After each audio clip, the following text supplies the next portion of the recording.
Lola heard a faint sound outside her door. At first, she ignored it, but her curiosity got the better of her. Slowly, she opened the door, and there, lying in a small cot, was a tiny baby. Someone had left it on her doorstep. She hesitated, waiting to see if the child's mother would return. But as the minutes passed, no one came back.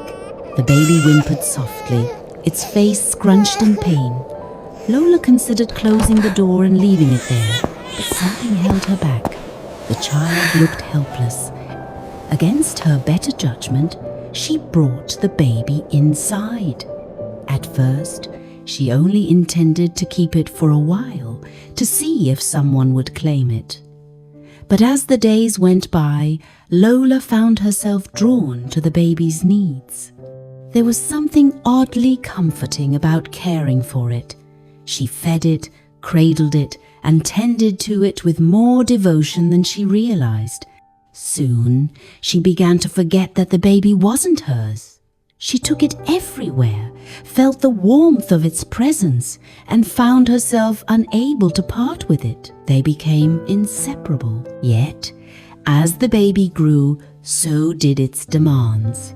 It cried constantly, needed more attention, more time, and more resources. Lola was exhausted, but the thought of parting with it was unbearable. She couldn't remember what life had been like before the baby. Her friends and family noticed the change in her. They tried to warn her, telling her the baby wasn't hers, but Lola refused to listen. She had grown attached to it, convinced that they needed each other to survive. Yet, despite her efforts, the child remained restless, always crying, always wanting more. One day, she met a man who looked at the child with a strange familiarity. "That baby," he said, "it looks like one I once found in my home years ago." Lola was intrigued. The man shared his story. He had also found a baby, just as she had. He cared for it, nurtured it. But as the baby grew, its cries became unbearable. I tried everything, but no matter how much I gave, the child was never satisfied. One day, I realized this wasn't my child. I had been carrying a burden that wasn't mine to bear. So I put the baby outside and closed the door. It cried for a while, but eventually the cries faded.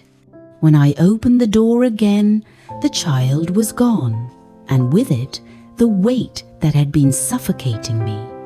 My life changed after that. I reconnected with my family, my friends. Peace returned. Lola shook her head, refusing to believe his story. "This is different. This child is mine now." "No," the man said quietly. "It's the same child, the one I let go." "I don't believe you. I can prove it. What do you call the child?" Lola hesitated. "I call it mine. It never had a name." The man leaned in and whispered a name into her ear. As soon as she heard it, Lola's eyes widened in shock. Stunned, she rushed home, the child's cries growing louder with each step. Once inside, she pleaded with it, begged it to stop crying. "What's wrong? Why won't you stop? Tell me what you need." But the child's wails only intensified. Desperate and at her breaking point, Lola finally screamed the name the man had whispered. "Offense!" The child froze, its eyes wide with disbelief. Lola stared back, equally stunned. "That's your real name?" offense? Is that what you are?" The child's expression twisted in anger. But something shifted in Lola. For the first time, she saw the child for what it truly was. "Get out!" she shouted, her voice trembling with authority. "Get out now!" The child turned and walked toward the door. It stepped outside, never looking back. As the door closed behind it, Lola stood in silence. The weight she had been carrying for so long lifted, and in its place, something long lost returned to her peace. For the first time in years, Lola felt whole again. The child named offense was gone, and with its departure came the quiet she had been yearning for all along.